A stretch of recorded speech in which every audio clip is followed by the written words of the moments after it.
We're going to talk about Chapter 18, gas exchange and transport in the respiratory system. Oxygen is transported in the blood in one of two ways. The first part is going to be the transport of oxygen, in which it becomes dissolved, or what we call saturated, in the blood. About 2% of all oxygen, however, can be carried this way in the blood. The rest of our oxygen is actually carried by our red blood cells. Now, what dictates this 2% is the solubility of that gas in our plasma. Were it not for red blood cells, we would have to have much higher ventilation rates in order to adequately supply the amount of oxygen that our body metabolically demands. So what we see is during ventilation, oxygen diffuses across the alveolar membrane. It becomes dissolved, and then from that dissolved oxygen, it then will move into the red blood cell and bind to hemoglobin. Hemoglobin is a protein that's made up of 4 heme groups that contain iron elements. That iron has an affinity for binding to the oxygen, and so we bind up our oxygen in our red blood cell. As the oxygen moves from being dissolved in the red blood cell, we can then have more oxygen dissolve into the plasma. So all in all, we carry 2% of all oxygen in our plasma. 98% is going to be carried in the red blood cells. And when we arrive in the capillary beds, we have a reverse shift that occurs in which that dissolved oxygen diffuses across the capillary membrane and into the cell along a concentration gradient. And as we remove that dissolved oxygen, we then will have oxygen dissociate from hemoglobin and diffuse back into the arterial blood. So oxygen always wants to saturate our blood. We always want to maintain this 2%. And when we're less saturated, any oxygen-bound hemoglobin will come in, or if we have a concentration gradient like in the alveoli in which oxygen is high, that'll diffuse it. So that's how we transport oxygen. Now, this binding to hemoglobin, it obeys what we call the law of mass action, which basically says that the ratio of your products is going to be equal to your reactants. And if we look at this process, it means, first off, as I was stating, if we just relied on dissolved oxygen carrying the metabolic needs of our body, if we had atmospheric oxygen at, let's say, 100 millimeters mercury, then when we diffuse across, right, we're going to have an equal amount of oxygen also being saturated. So 100 millimeters mercury. But what you'll notice is it's not the same amount because of that law of mass action. All in all, we'd only carry about 3 milliliters of oxygen per liter of blood, which isn't going to be enough. So by having hemoglobin, we can actually increase that to where we're carrying somewhere in the capacity of 200 milliliters of oxygen per liter of blood. So the amount of oxygen that binds to our hemoglobin is going to be dependent on 2 things. First, how much is saturated in our plasma, and secondly, the amount of hemoglobin that is present in our blood. The amount of oxygen in the plasma is going to determine what we call the percent saturation of hemoglobin, how much we're able to bind into that. However, when we have more hemoglobin in there, that's going to increase the number of binding sites, and so that times our percent saturation of hemoglobin. So if 80% of our hemoglobin is saturated, but we have 3 times as many binding sites in one person versus another, obviously we're going to have a lot more oxygen being carried in the blood. oxygen saturation is going to be dependent upon a lot of the physical parameters in which that oxygen finds itself. So in a normal cell, this is what we would expect to see: a hemoglobin saturation, the percent of hemoglobin that are bound to oxygen based off of the partial pressure of oxygen. So the higher the partial pressure, let's say it's 100 millimeters mercury, that's what we'd find in the alveoli, then we'd expect just about all hemoglobin to be bound to oxygen. Whereas when we have lower amounts of oxygen, partial pressure in the blood, we're going to have less being bound. Parameters that affect oxygen saturation include pH, temperature, as well as the partial pressure of carbon dioxide in our blood. So let's talk about pH first. pH, what we see is we'll have a percent oxygen saturation shift in our hemoglobin depending on whether we are acidic or basic. So for acidic, that curve is going to shift to the right. We're going to become less efficient at binding oxygen at more acidic pHs. So you can see if this is a normal cell right here at 7.4, and we're binding roughly 75%, at 7.2 pH, we're only binding 60% of our hemoglobin in the resting cell. So that's a considerable amount.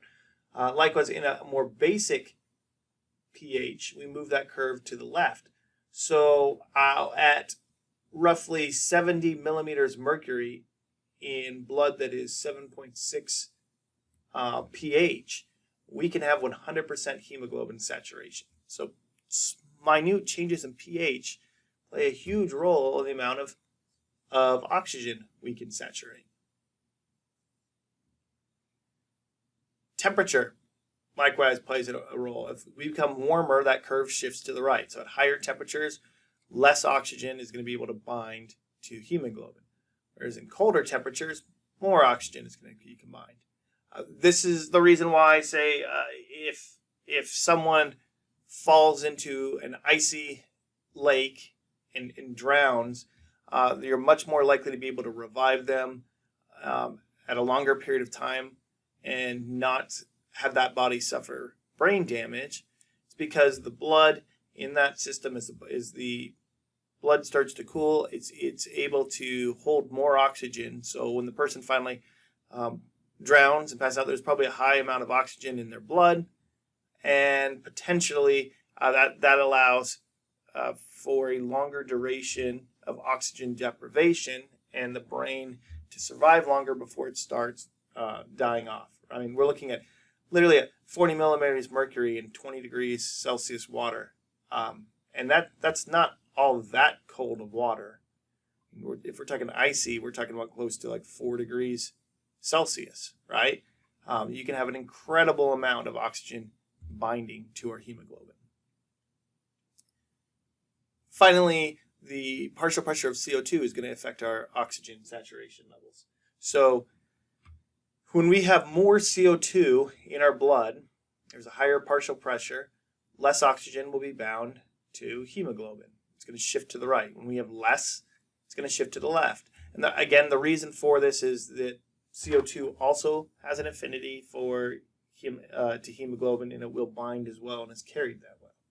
So please make sure you understand how pH, temperature, and CO2 can shift these things, these oxygen saturation curves.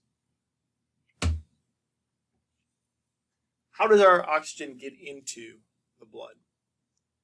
Well, that process is called ventilation. We talked about that last time. It occurs in the alveoli in our lungs, and what drives that process is going to be the partial pressure of the oxygen in the alveoli.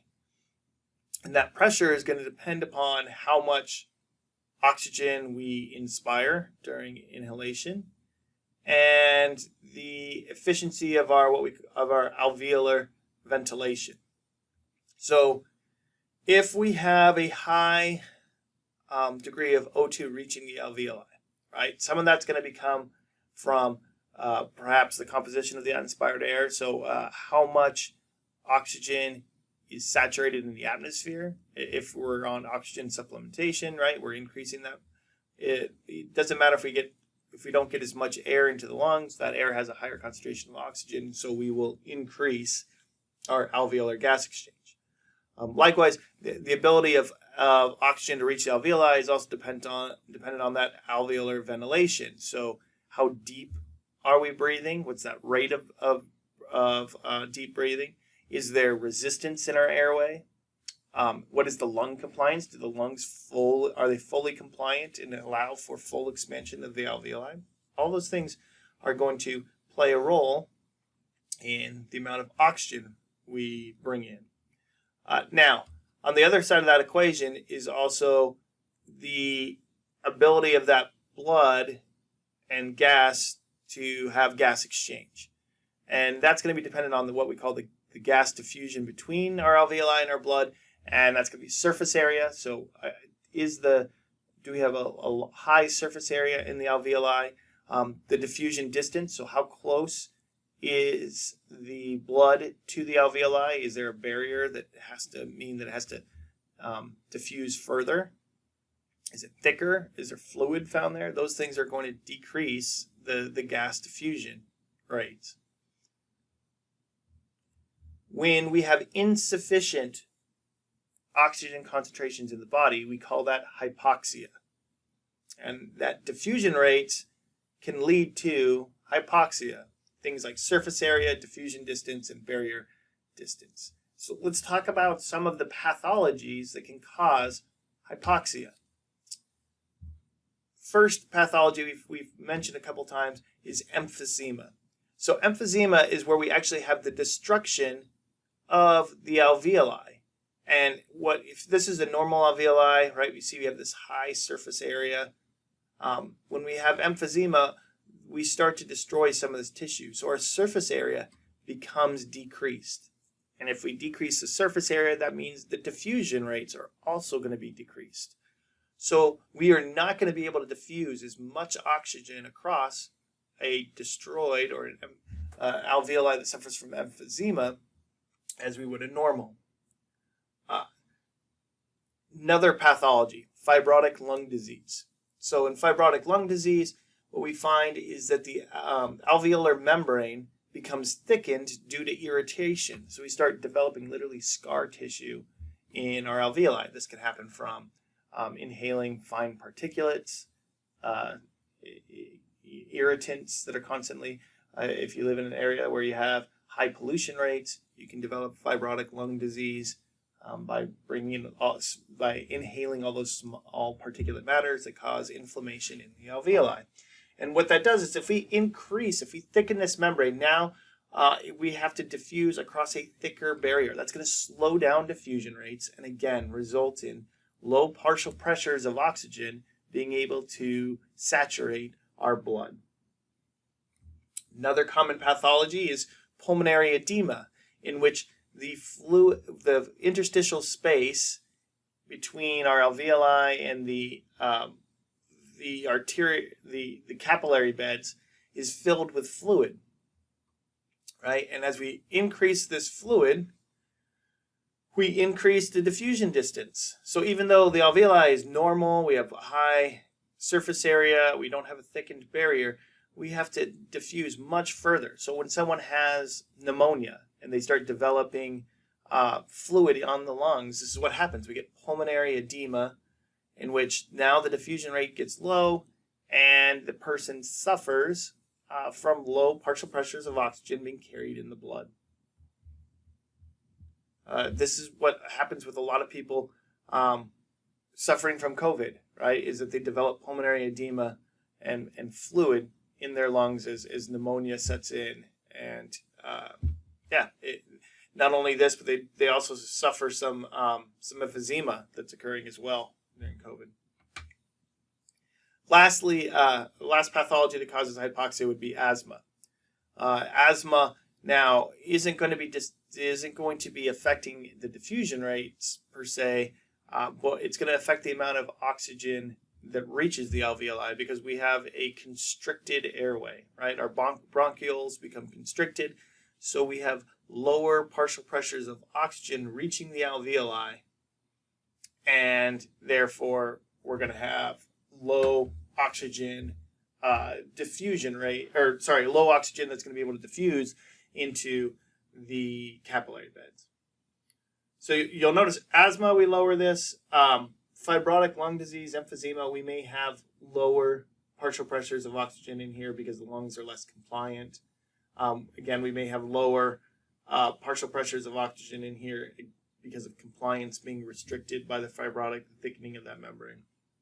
But in pulmonary edema, that would be normal. And honestly, in these two, it can also be normal if compliance isn't overly affected. So those are the pathologies that cause hypoxia. Now let's talk about carbon dioxide transport. Carbon dioxide transport is a little bit more complex than oxygen transport, because in oxygen transport it's either saturated or bound to hemoglobin. What we find in CO2 transport is that 70% of all of our CO2 is going to be carried as bicarbonate in the plasma. So we convert it into bicarbonate, and that bicarbonate actually acts as a role in stabilizing our body's pH. It's a buffer molecule, and so it'll keep this, what helps keep our pH relatively balanced. It gets turned into bicarbonate actually inside the red blood cell. So CO2 will first diffuse into the venous blood. About 7% of all CO2 remains dissolved in the plasma of our blood. Then it will move into the red blood cell, and almost a quarter, so 23% of CO2 will bind to hemoglobin. And again, it's going to be dependent on how much oxygen is currently being carried, because oxygen will outcompete CO2, but it'll bind to hemoglobin. The rest, so that 78%, then will become converted by carbonic anhydrase inside the red blood cell into bicarbonate. We have this chloride shift in which we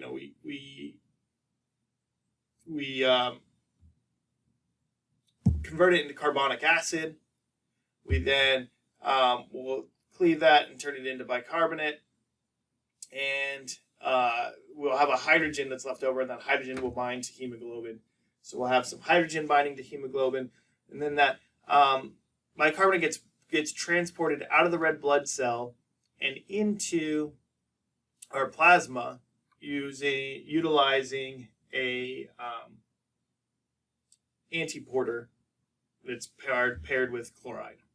When we reach the lungs, this all happens in reverse, right? So we take our bicarbonate, we move it back in, we convert it back into carbonic acid, back into CO2, and then as we're moving our dissolved CO2 out, we'll lose its affinity for hemoglobin and diffuse or saturate our plasma and move into the lungs. So please make sure you understand these steps, not necessarily what carbonic acid, what's going on, but that 7% is dissolved oxygen, 23 binds to hemoglobin, the rest is bicarbonate. That those and where this takes place, right? That we turn it into bicarbonate in the red blood cell and have to move it back into the plasma. Lastly, we want to talk about how the body controls ventilation. Now, your book goes into a lot more detail. I'm just trying to pare this down. But we have respiratory neurons that are found or have an integrating center in the medulla. And in the medulla, we find what we call the inspiratory and expiratory control centers that regulate the somatic motor neurons that trigger the muscles that we need to inhale and in some cases forcefully exhale.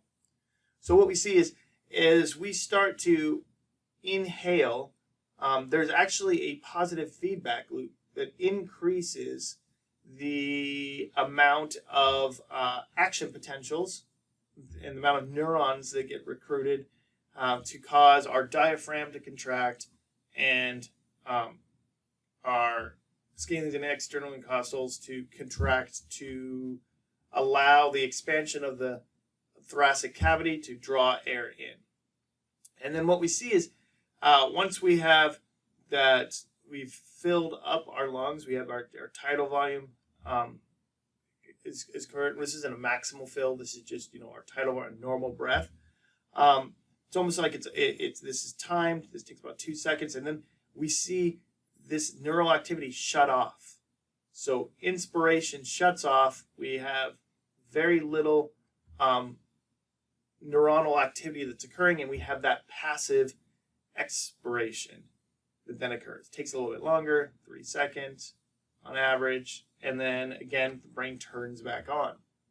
So we have this rhythmic pattern that is occurring in which we turn on these medulla neurons and then we turn them off.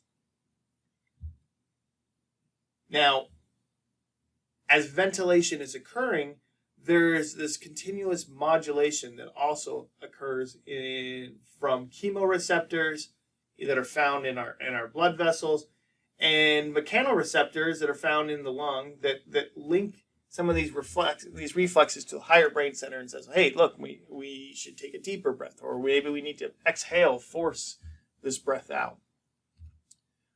These control centers can be fairly complex that drive reflex control. I want to simplify it down, though, and we're going to just talk about our central and peripheral chemoreceptors and how they monitor blood gases and pH in the blood and how that triggers what's going on. But just to kind of lay this out here, this is a figure from your book. What we see is CO2, O2, and pH. These are all going to be chemoreceptors that play an important role in ventilation. So oxygen and pH are going to be monitored by chemoreceptors found in our carotid and aortic arteries. Okay, and when they detect either low levels of oxygen or maybe high levels of pH, we're becoming more acidic, they're going to send a signal to the medulla oblongata and the pons that basically says, hey, it's time for us to take a breath. Those will then trigger our somatic motor neurons for inspiration, so our scalenes or external intercostals, the diaphragm will then contract. And then at the same time, if we need to force our breath out, we'll also then send that signal to somatic motor neurons for our internal intercostals and our abdominal muscles to push any excess air out of the lungs. Most expiration, again, is passive. These would be the muscles we utilize for forced exhalation. Okay, now CO2 is monitored also in the carotid and aortic chemoreceptors, likewise in the brain. So at the blood-brain barrier, we have medullary chemoreceptors that are monitoring CO2 levels. It will also instruct the integrating centers that, hey, we need to inhale or exhale. And then finally, there are centers located in our cerebellum that are linked to either our emotional states or the voluntary control system, so like our limbic system in the brain, that can also dictate whether we need to breathe, not breathe. Like, so when you think about like, hey, I want to hold my breath, we're utilizing these pathways. A peripheral chemoreceptor is one that's going to be found either in the carotid or aortic arteries. Okay, these respond primarily to oxygen and pH concentrations. They can also sense changes in CO2 as well. But they are a specialized cell that have these chemoreceptors. The cell itself is called a glomus. So we have a glomus cell that are found in these blood vessels. And when we have, for instance, say low oxygen, what happens is we have potassium channels that would then close in these cells, which causes a depolarization that triggers opening of calcium, calcium gates, which triggers exocytosis, and we release neurotransmitters onto those afferent medullary neurons that tell the brain, hey, we need to inhale.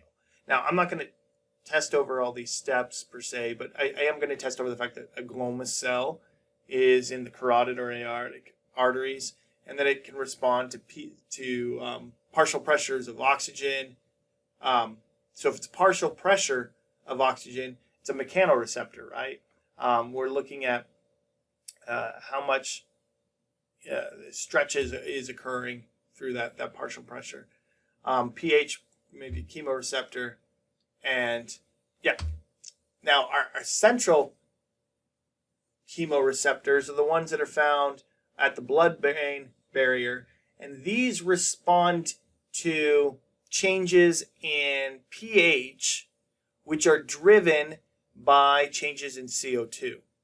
Because again, CO2 gets converted into carbonic acid, and that has a hydrogen shift when we have that carbonic acid, and so that increase of hydrogen building up in this, the cerebral spinal fluid will bind to these chemoreceptors and tell the brain, hey, we need to breathe. We need to inhale and increase ventilation.